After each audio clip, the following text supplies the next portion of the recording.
The air in the country club reception froze as Roland Rowe brushed past me for the third time that evening, his expensive cologne trailing behind him like a statement. I stood motionless, champagne glass hovering near my lips, watching him parade my sister's new father-in-law across the room to a cluster of influential guests. With deliberate precision, he positioned himself just 5 feet away, his back to me, voice carrying as he introduced everyone by their impressive titles. Everyone except me, the invisible sister of the bride. I felt a subtle vibration against my thigh. My phone lit up with a notification. Roland Rowe Industries. Acquisition offer increased. $17.4 million. The irony burned stronger than the champagne. For 6 months, this man had been aggressively trying to purchase my tech company, sending increasingly desperate emails with thinly veiled threats about market position. The same company his business now critically depended on. He had no idea who I really was. And in exactly 12 minutes, according to the wedding program I'd secretly modified last night while helping with the final preparations at Nora's insistence, I would be called to give an unscheduled speech. My name is Elise. I'm 32 and a silent tech founder. This is the story of how I turned invisibility into my greatest weapon. The universe has a peculiar way of balancing accounts. Roland Rowe had spent a lifetime perfecting the art of seeing only what served him: titles, connections, opportunities. People without obvious value were simply obstacles to navigate around. I'd recognized the type immediately at the engagement dinner 3 months earlier. "And what exactly do you do, Elise?" he'd asked that night, barely glancing up from cutting his perfectly seared steak. "Corporate operations," I'd answered truthfully, if incompletely. His interest had evaporated instantly, attention shifting to a more promising conversation across the table. The dismissal wasn't unusual. I'd spent years being overlooked while building something extraordinary from the shadows. What Roland couldn't see was that this corporate operations guy had created the very system his company had become dependent on. The same system his acquisition team had been frantically trying to purchase for months, sending increasingly aggressive offers that my business partner Felix and I consistently declined. The offers always came addressed to Felix Marin, the public face of our company. I preferred remaining unnamed in press releases, invisible in trade publications. This wasn't accidental. I'd learned early that invisibility could be strategic. When people underestimate you, they reveal themselves completely. As I watched Roland working the room, catching snippets of his conversations each time he positioned himself nearby, I thought about the journey that had brought me here. 10 years earlier, I'd been a shell-shocked 22-year-old driving back to our hometown after the unexpected call from my academic advisor. "Elise, there's been an accident. Your father." The words had shattered everything. One moment he was planning a visit to campus, the next I was responsible for my 17-year-old sister Nora and a mountain of debt we hadn't known existed. Our mother had vanished years earlier with her new family, leaving us truly alone. I'd finished college in a blur of exhaustion. Cafe shifts before dawn, courier deliveries until midnight, and classes crammed between. Every dollar stretched across 2 lives, every decision filtered through a single question. Will this keep Nora safe? I'd lost my boyfriend, my social life, my sleep. But watching Nora graduate high school on schedule, seeing her start community college while I took a soul-crushing corporate job, that had been enough. We'd survived in our tiny 1-bedroom apartment where I'd taken the couch for 3 years straight. Then came the opportunity. Felix reaching out with an idea for automating back-end systems, needing someone who understood operations. We'd built the company in stolen hours between midnight and dawn, working from borrowed equipment and free Wi-Fi. Through market crashes, a co-founder abandoning ship, and months of ramen dinners, we'd persisted. Even as Nora finished college and became more independent, I maintained the habit of working nights, building our company while most of the world slept. Now our platform processed transactions for half the Fortune 500, including Roland Rowe Industries. And Roland had no idea he was trying to dismiss the very person whose technology kept his business running. The MC tapped the microphone, drawing my attention back to the present. "We have a special unscheduled speaker, the sister of the bride, Elise Trent." I straightened my dress and moved toward the stage, catching Nora's surprised expression. This wasn't on the official program she'd seen. Roland turned, brow furrowed at this unexpected interruption. "Good evening," I began, voice steady despite the adrenaline coursing through me. "For those who don't know me, I'm Elise Trent, Nora's sister."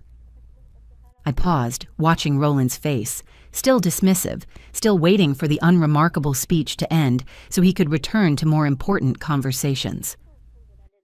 When our father died unexpectedly, I became Nora's guardian. I was 22. She was 17.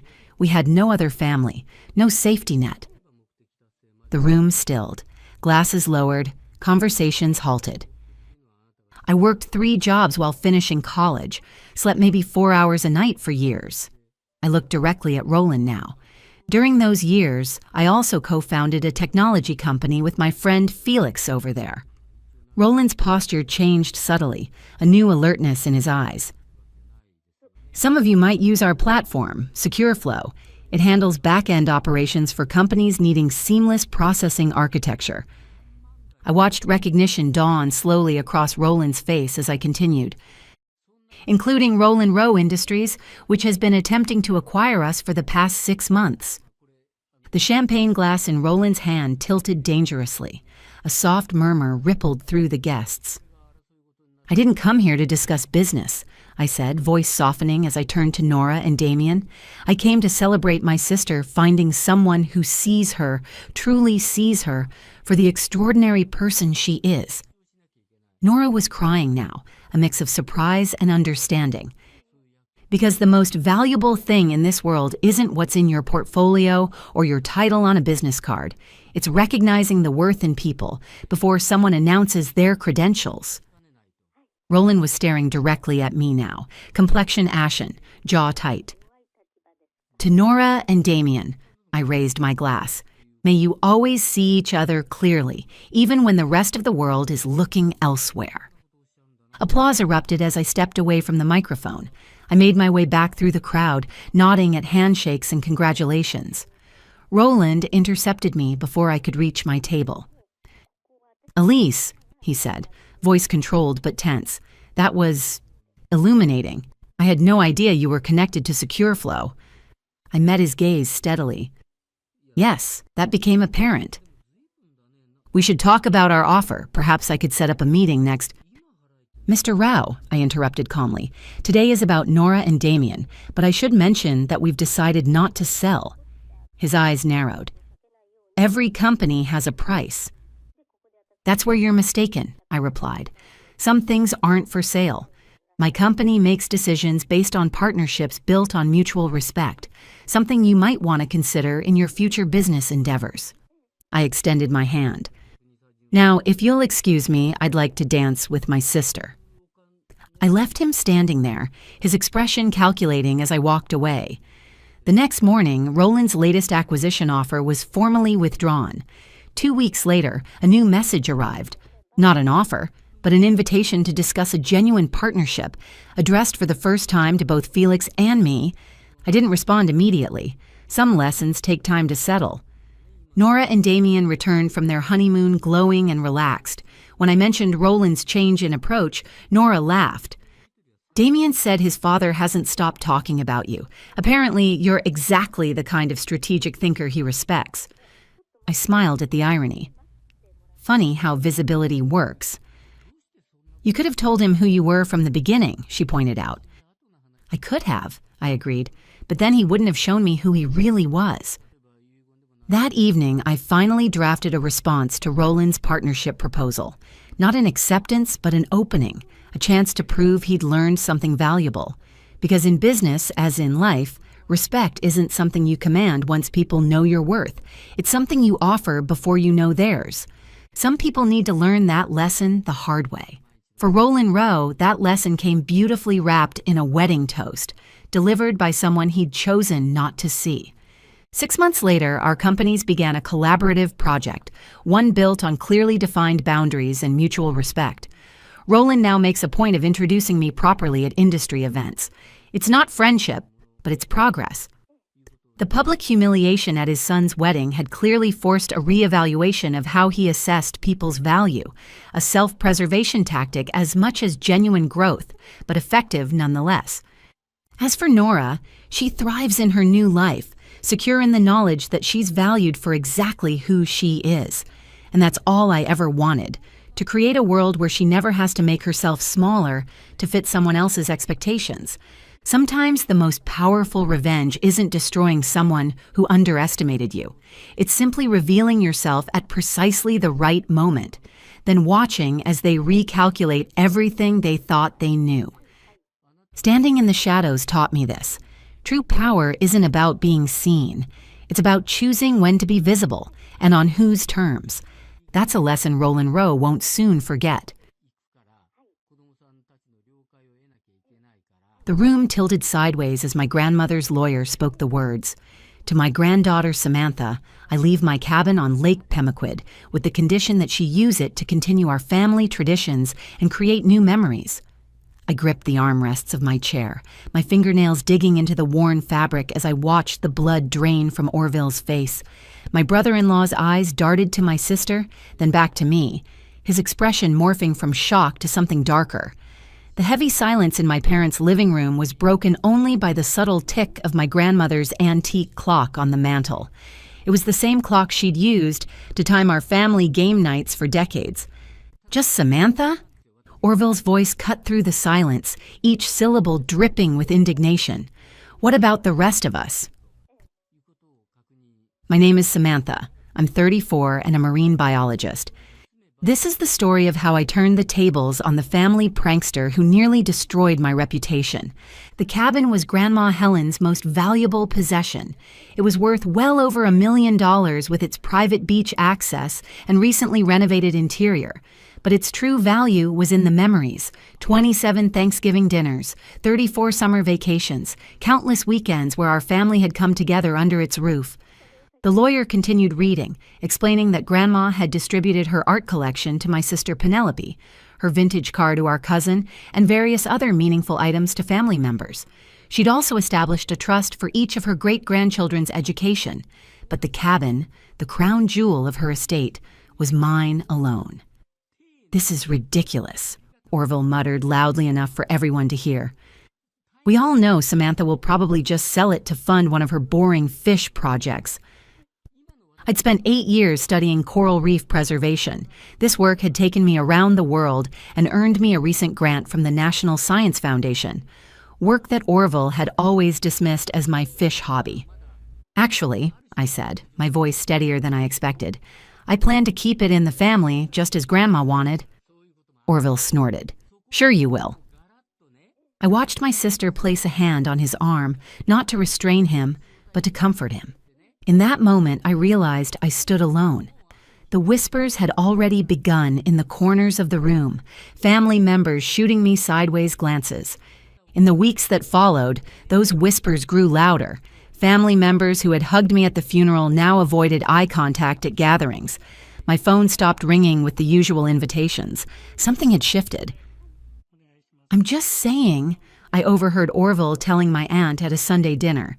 "Samantha was awfully attentive this past year, visiting every weekend, and suddenly she gets the most valuable asset? Seems convenient." The acid in my stomach burned at his words. Those weekend visits had been spent recording Grandma's stories about our family history. It was a project she had initiated, desperate to preserve memories she feared might otherwise be lost. Hours of her voice captured on my recorder, photographs carefully labeled and archived. Not once had Orville or Penelope offered to help, but his insinuations took root like invasive algae in a pristine reef, spreading and choking out the truth. Even my parents began asking pointed questions about my sudden interest in family history. The breaking point came 3 weeks after the will reading. My phone buzzed with a family group text from Orville.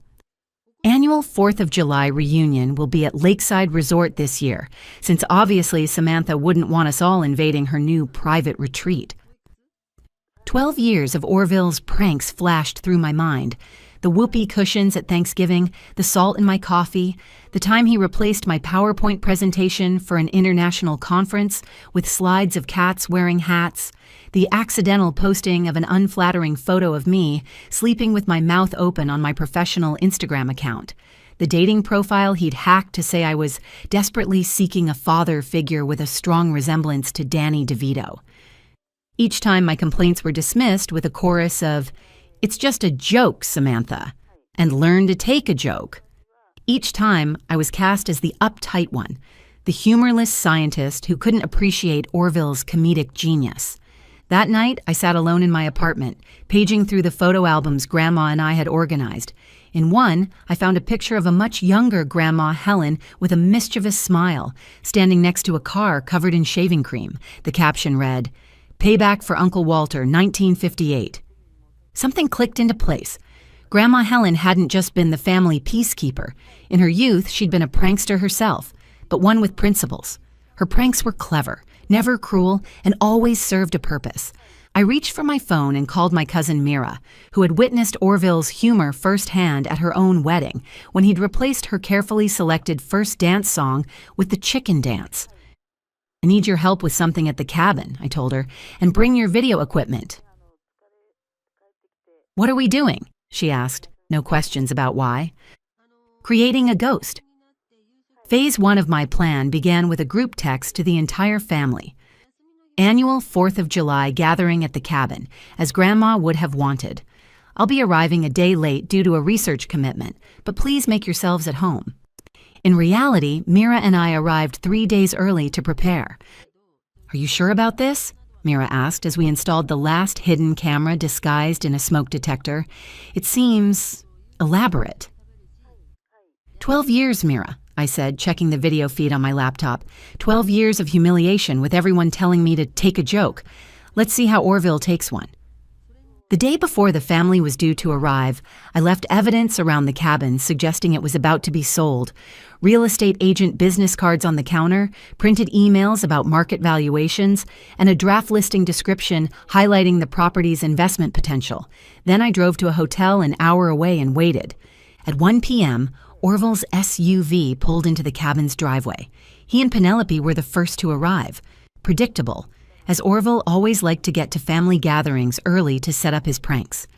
I watched via the security cameras as they explored the cabin, Orville's expression darkening when he discovered the real estate materials. "I knew it," he said, holding up one of the business cards. "She's selling it already." After all that talk about family traditions. Penelope looked uncomfortable. "Maybe we should ask her about it first." "Why bother? We all know how Samantha is." He pocketed the business card. "But maybe we can have a little fun before she ruins everything." Over the next few hours, I watched as Orville set up a series of pranks around the cabin. Plastic wrap across doorways, a bucket of water balanced on the main entrance door, air horns attached to chairs, and whoopee cushions on every sitting surface. "Classic Orville," Mira commented as we observed. "Just wait," I said, typing commands into my laptop. As evening approached, I activated Phase 2. The cabin's smart home system, a recent upgrade by Grandma Helen, allowed me to control various features remotely.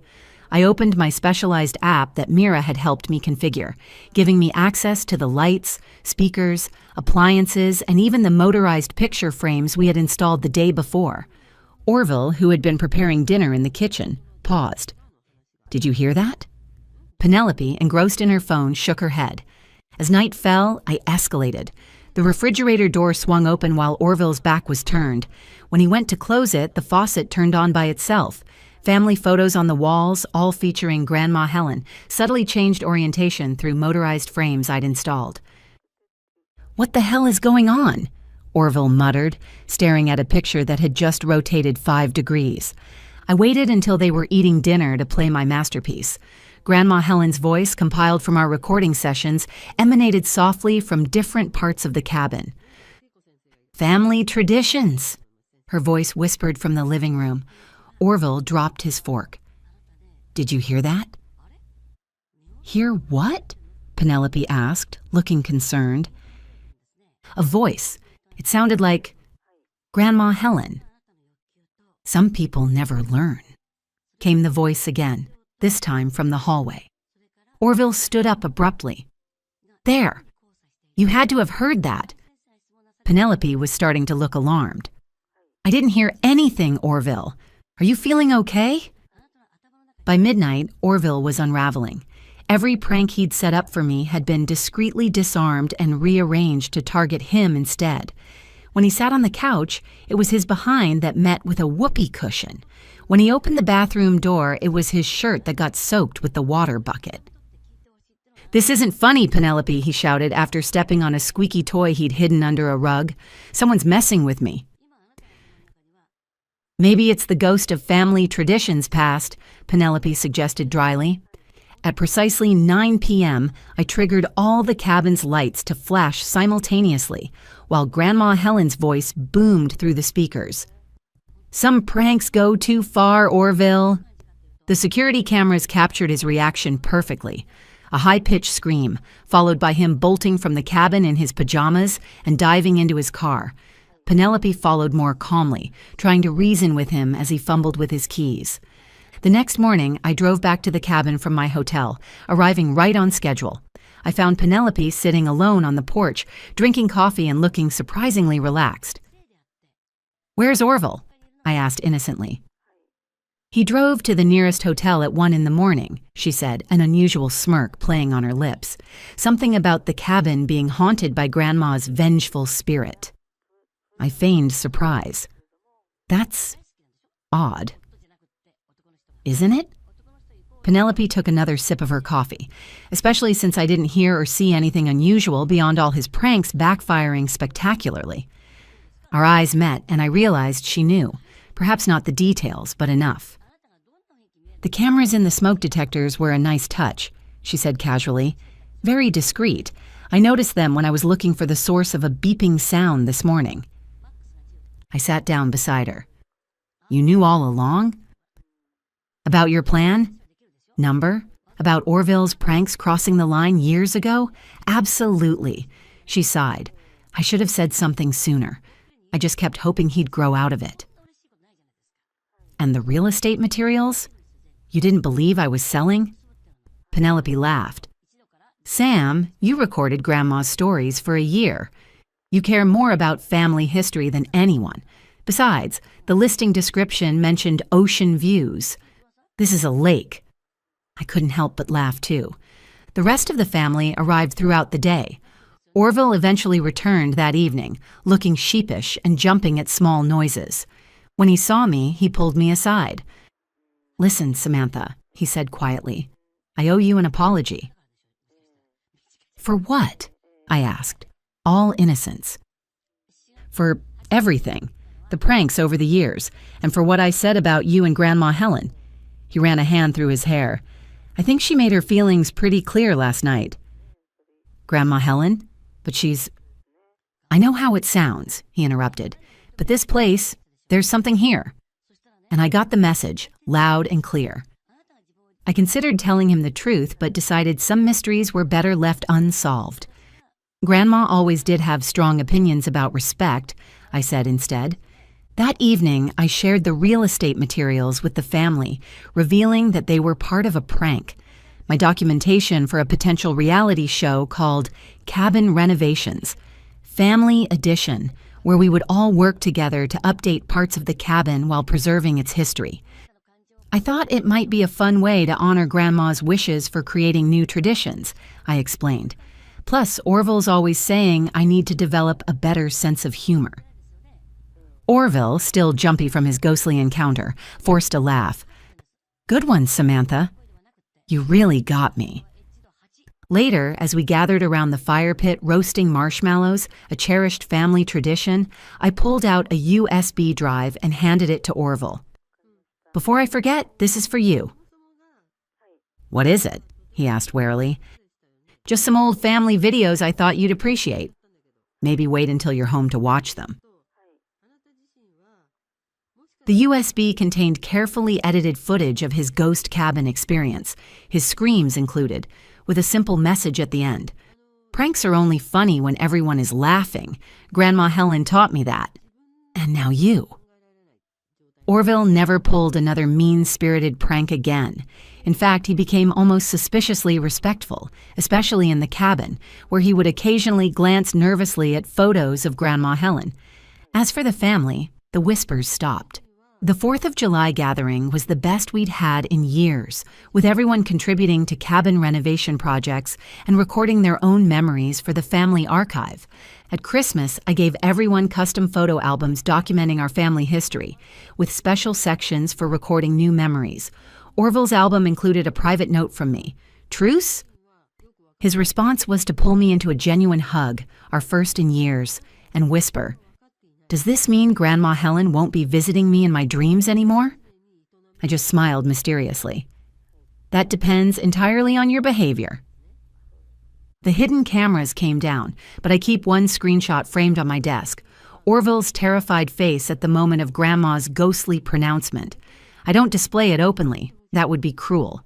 But on difficult days when I need a reminder that justice is possible, it helps to remember that sometimes the perfect revenge isn't about getting even. It's about restoring balance. "Your presence is ruining the mood of this event. Please leave," he sneered, his eyes cold as ice. The room fell silent. All eyes turned to me. My sister's wedding day, the moment I dreamed about for years, and I was being ordered to leave by my brother-in-law's father. My throat tightened. The elegant venue suddenly felt suffocating. I had traveled for hours only to discover I wasn't welcome, not by the groom's family. "What's your problem? Just leave already. Having you here is ruining everything," he spat. The whispers started, hushed voices, sideways glances. The shame burned through me like fire. I nodded silently, clutching my purse with trembling fingers. "I understand. I'll leave," I whispered. I stepped outside, cool air hitting my tear-streaked face. With shaking hands, I called my husband. "What's happening?" "Why are you outside?" Mike asked, concern filling his voice. "I was asked to leave, so I did," I replied simply, swallowing hard. "What does this mean?" he muttered, glancing toward the door where the groom's family watched without remorse. I wasn't always an outsider. Once I was just a girl trying to hold together what remained of my family. My name is Lisa. I'm 32 years old, living with my husband Mike, who's 43. The only family I have left is him and my younger sister Summer, 10 years my junior. Our father abandoned us when I was 10. Our mother raised us alone, working endless hours while I became Summer's second mother. We managed until high school. Then exhaustion caught up with our mother. Within months, she was gone, leaving Summer and me alone in the world. "What are we going to do now, sis?" Summer asked, eyes wide with fear. "Don't worry, I'll figure it out," I promised, though I had no idea how. I found work as a clerk at a small company. The pay wasn't much, but my boss noticed my dedication. "Lisa, would you like to earn a qualification?" he asked one afternoon. "A qualification?" "Yes, it's specialized, but we need someone with formal training. I think you're capable," he explained.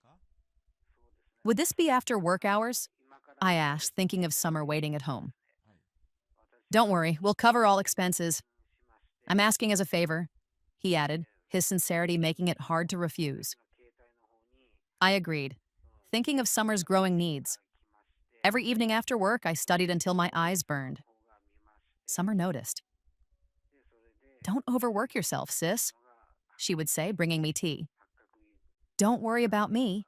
Once you finish school, you can do whatever you want," I told her, though my shoulders ached with responsibility. As Summer neared high school graduation, she thought about working. I encouraged her to aim for college. But saving for tuition on my salary was tough. I considered switching jobs. When I spoke to my boss, he surprised me. "I completely understand," he said. "Actually, I know someone who's starting a new business. Oh, they're looking for someone like you." "A new company?" "Yes, don't worry. It's being run by a capable person. The business is already doing well," he assured me. The new position offered better pay. Leaving my first boss was bittersweet. "I've been thinking of closing soon anyway." he said on my last day. You've done more than enough here after 5 years. His kind words moved me to tears. Don't cry, he said softly. If I make a young woman cry, my wife will scold me. It's better if you smile. With his blessing, I joined the new company and met Mike, a commanding presence at 38. Nice to meet you, I'm Mike. He introduced himself, his handshake firm. Nice to meet you. I'm Lisa, I replied. We really needed someone like you, Mike said warmly. If you could handle things at your last job, you'll thrive here. I thanked him, feeling a mix of nervousness and excitement. Mike's company quickly became my new home. It was a fast-growing startup with Mike as the driving force. Despite being new, it was already securing major contracts. I'm glad to have you here, Lisa, Mike said one evening. Your expertise is invaluable. I'm happy I invested in your training. His words lifted my spirits. For the first time in years, I no longer worried about Summer's tuition. You seem more upbeat lately, Summer commented one morning. Really? I've just been busy, but I guess you're right, I admitted. Could it be because of someone? She teased, eyebrow raised. Don't be silly, I laughed. Now go get ready for school. 4 years later, I was 27, and Summer was about to graduate high school. She was excelling academically. Things were finally looking up. Meanwhile, Mike's company was flourishing. I found myself training new employees. How about a trip sometime? Mike suggested one evening. A trip? But my schedule. I'll take care of everything. You've earned a break. He interrupted gently. I spent more time with Mike. Naturally, our relationship deepened. Despite the 11-year age gap, I didn't mind. But one thing weighed on me. One evening, while working late, I decided to speak my mind. Mike, I do want to marry you. You're amazing, and I love you. But I still have Summer to look after. Can we wait until she's on her own? I feared it was selfish.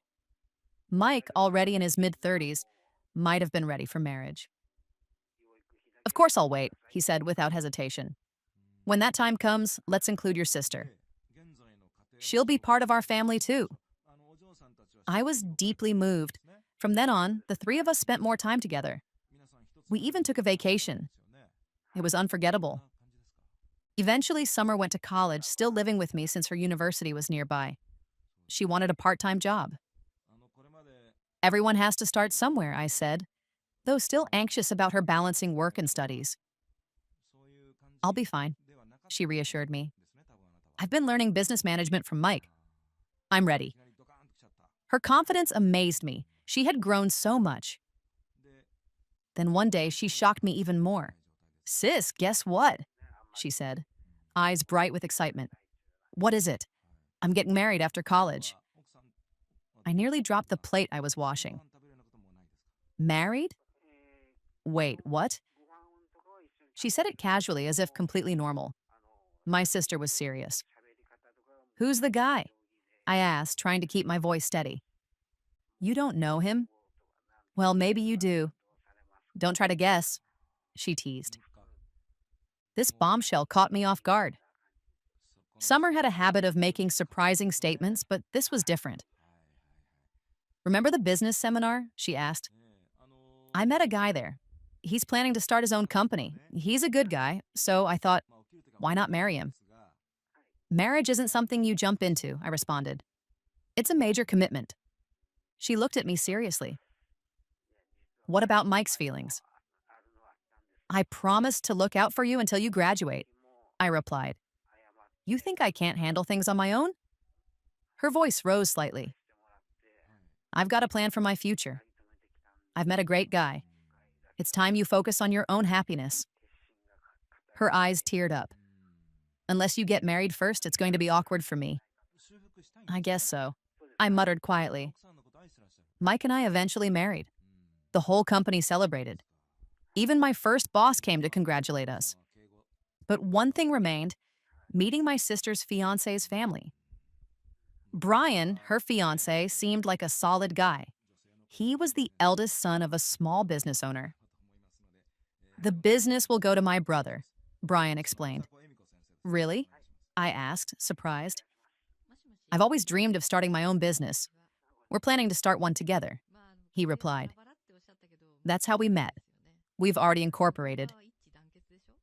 I had a good feeling about Brian. I thought he and my sister made a perfect match. After that meeting, I still had to meet the rest of Brian's family. I was nervous, but figured it was natural. Oddly, they requested that I come alone. Lisa, Brian's father, greeted me at their luxurious home. I suppose you're here to talk about your sister's marriage to Brian. That's right, I replied, maintaining composure. Actually, that's not why we invited you, he said, voice suddenly harsh. We're telling you to stay out of this. I was stunned. What do you mean? You didn't go to college, you lost your parents. While Summer seems capable, you clearly don't fit in. Don't expect help from us. I don't need your help, I snapped, heat rising to my face. I've supported myself. I have a future with Mike. Whether I retire later is none of your concern. Words are cheap, he sneered. We'll invite you to the wedding, but after that, keep your distance from people above your station. It would be embarrassing for you to show up. Their mocking laughter hit hard. When Summer marries Brian, she'll finally have a real family, they added cruelly. Let's just hope she doesn't end up like you. Tears formed, but I kept my head high as I left. I'm not missing my sister's wedding, I said, voice shaking. I hurried home, tears streaming down. I washed my face repeatedly, but the sting remained. Looking at my red, swollen eyes in the mirror, I whispered, I'll never let them see me like this again. Their insults felt like an attack on everyone who had supported me. But no matter what, I would attend my sister's wedding. It would be my final step in letting go. Days passed. Soon the big day arrived, her graduation and wedding in one celebration. You better come to my wedding, sis, she teased during our last dinner at home. I wouldn't miss it for the world, I replied, though uneasy about facing Brian's family again. The venue was grand. Guests wore elegant outfits, radiating wealth. I felt like an outsider, but kept my composure. At the entrance, I showed my invitation. A staff member escorted me to a private room. As the door opened, mocking voices greeted me. So you really showed up, Dustin, Brian's younger brother, sneered. You have no idea about social cues, do you? You're ruining the prestige of this place, his father added venomously. Get security to remove her, Dustin ordered dismissively. The insults continued. I stayed silent until they crossed a line. What if Summer turns out like you? Dustin spat. She won't, I retorted, voice shaking. She's smart, capable, and hardworking. She and Brian are building something together. That's nonsense, his father scoffed. Brian will take over our business, not start some side project. They've already incorporated, I fired back. Before they could respond, the door swung open. Sorry I'm late, Mike's voice echoed through the room. The family's demeanor changed instantly. Mike, it's been too long, they greeted, all smiles. Mike ignored their pleasantries. Have you seen my wife? Your wife? They echoed, surprised. Oh, there she is, Mike said, spotting me. Why are you standing there? They asked me to leave, I murmured. Mike's face darkened. Why would you ask my wife to leave? She's the bride's sister. The room fell silent. We didn't know, the father stammered. Explain what happened, Mike demanded. I told him everything, my voice growing stronger with each word. So you insulted my wife and tried to humiliate her. Mike's voice was cold as steel. That's how you treat family? We didn't mean it, they stuttered. After a pause, he continued. I do business with your company, but we're not family. I won't tolerate disrespect toward my wife. I'm ending our business relationship right now. Wait, you can't do that? Brian's father cried, panic replacing arrogance. Please reconsider. I won't, Mike replied firmly. Don't worry, though. I'll be working with Brian and Summer's new company. They've earned my trust.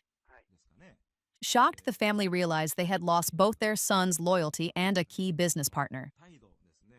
Mike turned to me. "Let's go," he said, leading me out. The wedding proceeded beautifully. Brian and Summer began their new life, focusing on their business. Meanwhile, Brian's family faced the fallout of their actions. Life moved forward. One evening, I placed my hand gently on my belly, filled with excitement and nerves. When Mike came home, I greeted him with his favorite stew and a big smile. "I've got news," I said, guiding his hand to my stomach. His eyes brightened. "Really? That's amazing." He hugged me gently. With a baby on the way, our family was growing. Though challenges lay ahead, I knew we would face them together. We were building the loving home I had always dreamed of providing. Sometimes I think about that moment at the wedding, surrounded by people who thought I wasn't good enough. I wonder if they realized their mistake, judging someone's worth by background rather than character. But more than that, I think about how far we've come. Summer and I, from frightened sisters alone to women building our own families and futures. The road wasn't easy, but every struggle made us stronger. If you've ever felt like an outsider, judged unfairly for circumstances beyond your control, remember this: your worth isn't determined by others' opinions. It's built through resilience, love, and the family you choose. Our story continues to unfold, one day at a time, and I wouldn't have it any other way.